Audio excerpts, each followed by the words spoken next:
Inland waterways के बारे में डिस्कस करेंगे इस लेक्चर में। हमारी कंट्री में कितने इनलैंड वाटरवेज हैं, मेजर कितने हैं अभी, और कितने अनाउंस किए हुए हैं गवर्नमेंट ने आगे बनाने के लिए। अभी रिसेंटली न्यूज़ में क्यों है ये इनलैंड वाटरवे? इसलिए न्यूज़ में है क्योंकि पहली यात्रा कंप्लीट हुई कि गुवाहाटी में एक प्लेस है पांडू नाम का, वहाँ पे फूड ग्रेन भेजा गया वाटरवेज के जरिए।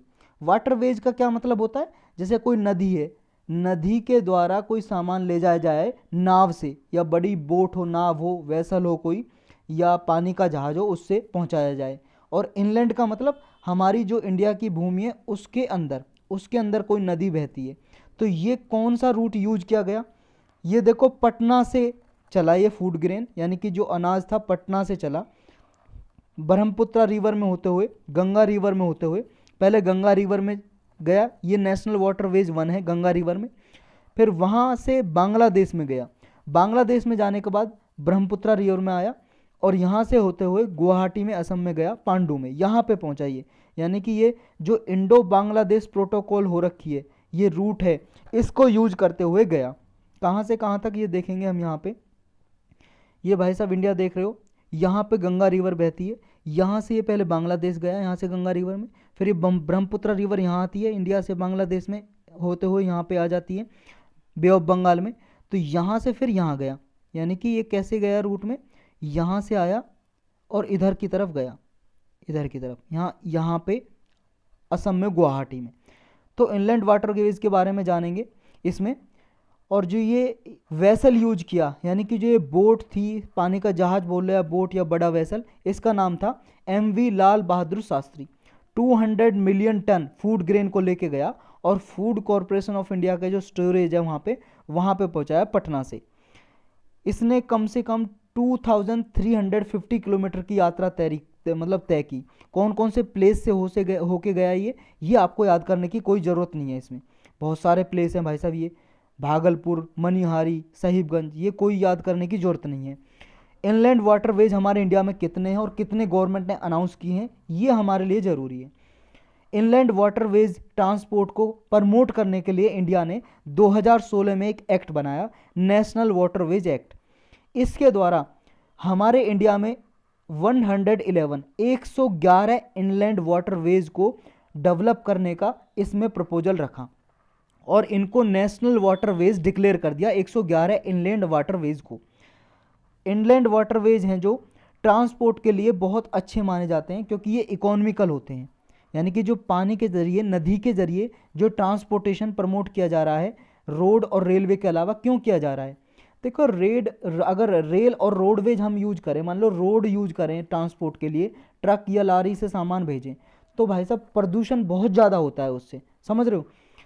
तो इनलैंड अगर वाटरवेज यूज किए जाएं तो ये एक तो इन्वायरमेंट फ्रेंडली है, यानी कि प्रदूषण नहीं होगा, पॉल्यूशन, इकोनॉमिकल भी है, पैसा कम लगता है, खर्चा कम आता है इसमें रोड और रेलवेज की अपेक्षा। और सप्लीमेंट्री मोड तो हैं ये रेल और रोड के बजाय। लेकिन प्रॉब्लम भी है इनलैंड वाटरवेज से। क्या? मान लो ये नदी में भाई साहब हमें जाना है, इनलैंड वाटरवेज बना रखे हैं हमने। जैसे मान लो ये है भाई साहब हमारा हिंदुस्तान, ये पहला इनलैंड वाटरवेज है गंगा रिवर पे, यहाँ से इलाहाबाद से लेके यहाँ पे है ये बंगाल तक। तो यहाँ से जैसे हल्दिया तक जाता है बंगाल में, अगर मान लो गंगा रिवर में सिल्टेशन हो जाए, यानी कि मान लो गाद कचरा वगैरह भर जाए, तो इसका जो डेप्थ है वो तो कम हो जाएगी। मान लो डेप्थ पहले पूरी यहाँ तक थी, नीचे तक, इतने में पूरे में इसमें कचरा भर गया, तो बड़े वेसल तो चल नहीं पाएंगे ना इसमें, नदी में, क्योंकि नदी में इसका जो है डेप्थ, वो वॉल्यूम में कम हो गई, समझ रहे हो। तो एक तो ये परेशानी है। और ये परेशानी किससे हो सकती है? डिफॉरेस्टेशन से। मान लो कोई पेड़ों की कटाई करे, इसमें कचरा भर जाए, या डोमेस्टिक इंडस्ट्रियल वेस्ट यहाँ पे भर दे नदियों में। और क्या परेशानी है? दूसरा परेशानी ये भी है, देखो ये क्या है ना, डोर स्टेप तक कनेक्टिविटी नहीं हो सकती इससे। ऐसा थोड़ी नहीं है नदी क्या है सभी के घरों तक जाए, सामान पहुंचे, है कि नहीं। वो तो रोड ही जा सकता है, रेलवे भी नहीं जा सकती। तो एक ये परेशानी भी है, समझ रहे हो। तो ये एक और परेशानी है। रिवर क्या है, अपना जो शिफ्ट भी करती रहती है अपना कोर्स, यानी कि जो इसका रास्ता है शिफ्ट भी करती रहती है, साल में 1 इंच 2 इंच ऐसे शिफ्ट करती रहती है। तो ये शिफ्ट हो जाए तो ये भी प्रॉब्लम हो सकती है। तो कई सारी प्रॉब्लम भी है इससे। अब जानते हैं हमारे इंडिया में जो हैं ये जो कहाँ पे दी गई है पावर के इनलैंड वाटरवेज बनाने की सेंट्रल गवर्नमेंट को? हमारे कॉन्स्टिट्यूशन में 7th शेड्यूल है, जो 12 शेड्यूल है हमारे संविधान में, जो 7वां शेड्यूल है उसमें 3 लिस्ट दी हुई है, सेंट्रल लिस्ट, कंकरेंट लिस्ट और स्टेट लिस्ट। स्टेट लिस्ट में जो सब्जेक्ट दिए हुए हैं उन पे कानून बना सकती है स्टेट गवर्नमेंट नॉर्मल सिचुएशन में, अगर इमरजेंसी है तो सेंट्रल गवर्नमेंट भी बना सकती है। जो सेंट्रल लिस्ट में सब्जेक्ट है उन पे केवल और केवल सेंट्रल गवर्नमेंट ही कानून बना सकती है, और कंकरेंट लिस्ट में स्टेट और सेंट्रल गवर्नमेंट दोनों बना सकती हैं, लेकिन सेंट्रल गवर्नमेंट का कोई लॉ बना हुआ है तो वो प्रिवेल करेगा, वो माना जाएगा।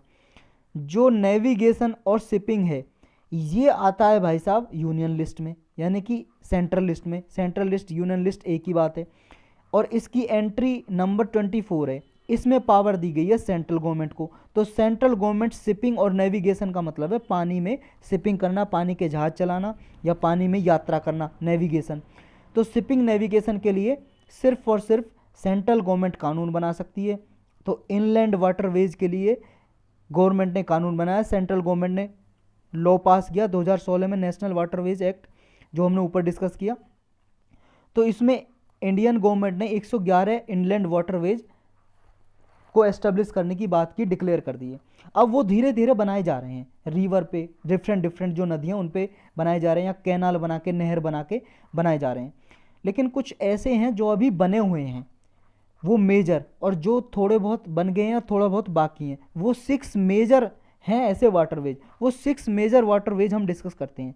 जो सबसे पहला है नेशनल वाटरवेज 1, वो है इलाहाबाद से हल्दिया तक गंगा नदी पे। ये भाई साहब जो दिखाया था मैंने यहाँ पे, ये वाला मैं इरेज कर लेता हूँ इसको, बहुत ज़्यादा खिचड़ी पक गई है इसमें। ये जो देख रहे हो आप, ये वाली गंगा नदी देख रहे हो यहाँ पे उत्तर प्रदेश में, ये वाला उत्तर प्रदेश में इलाहाबाद से लेके ये देखो वेस्ट बंगाल में हल्दिया प्लेस यहाँ तक, इलाहाबाद से हल्दिया तक। तो ये आपको याद होना चाहिए पहला वाटरवे कहाँ से कहाँ तक है, इलाहाबाद से हल्दिया तक। और कितने किलोमीटर का? 1620 किलोमीटर का है ये गंगा नदी और ब्रह्मपुत्र रिवर पे आगे ब्रह्मपुत्र रिवर को जो नहीं करता ये बिल्कुल भी, ये गंगा रिवर पे बना हुआ है। और ये भागीरथी रिवर, हुगली रिवर, ये सिस्टम भी इसमें आते हैं, इनका पानी भी यूज होता है इसमें। और इसमें टर्मिनल कौन कौन से हैं? हल्दिया पे बना हुआ है एक टर्मिनल जहाँ पे शिप वगैरह रुकते हैं, वेसल वगैरह रुकती हैं, फरक्का पे और पटना में।